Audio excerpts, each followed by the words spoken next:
Welcome guys. Well, this was a very exhausting and interesting session. Let me tell you that we're down $53 across the three. Now we're going again with three evaluation accounts. And but let me just tell you the story because it's really interesting. Let's break down what happened in the London session. So we started the stream and I entered to a long position here with a tight stop. And I was really looking for a previous day high over here, and it was looking good for a little while, but then it immediately took me out, and I was then already aware that we had a relative equal lows down there from earlier, almost like an Asia session. And so anyway, I was a little bit carried away with the trade. I was really married to the idea that we should go higher.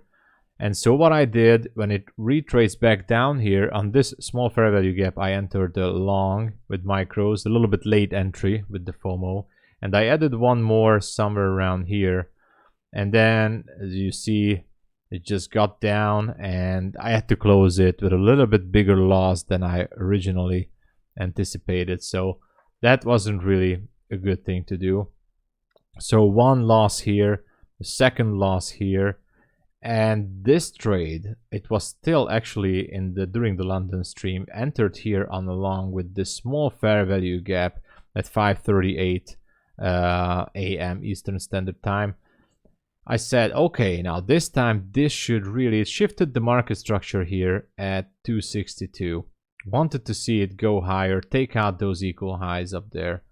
We had the market structure shift, beautiful displacement, and it started to hesitate. I was a little bit frustrated by then. So what happened is when it got back to the green, I closed it with a small profit, actually almost at break even.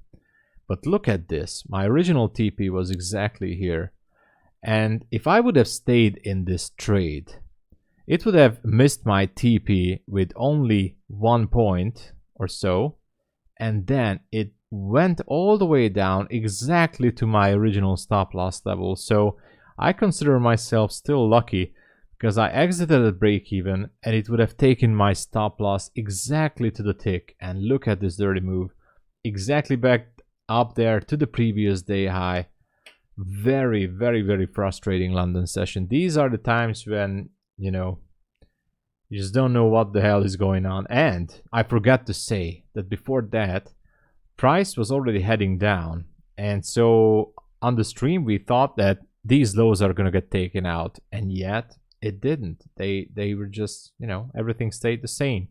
So as at the recording of this video, the 18,234 level is still intact. So that was a crazy session. After that, you know, I just thought we're gonna have some entries, scalped a bit here and there.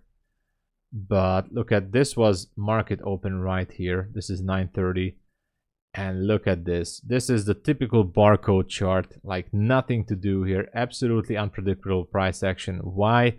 Because we have FOMC today. So I'm telling you guys, just this is the best time to stop trading and just walk away. So anyway, let me show you a quick update. Here is the account, nothing special. The My Funded Futures account is down to $203, down $35 there. The new Bulenox account, which I'm very happy for, is only down $18, down to $52,646. And the other Bulenox account is surprisingly at the same amount, $52,335. I think it's because of the lag of the trade copier. So it was interesting. But anyway, by the way, if you're seeing this video on time, maybe today, you can still grab your static account with My Funded Futures. You should go for that. Very good opportunity there. But anyway, today was absolutely frustrating. Be careful with FOMC minutes and the press conference. Hopefully tomorrow there will be better opportunities. Yesterday we were killing it. It was awesome. Today, well, we have days like this too. Just know when to enter and when not to enter. But still, it was a good one. Thank you so much for watching. see you guys on the live streams. Get those discounts because there are good opportunities there. See you guys.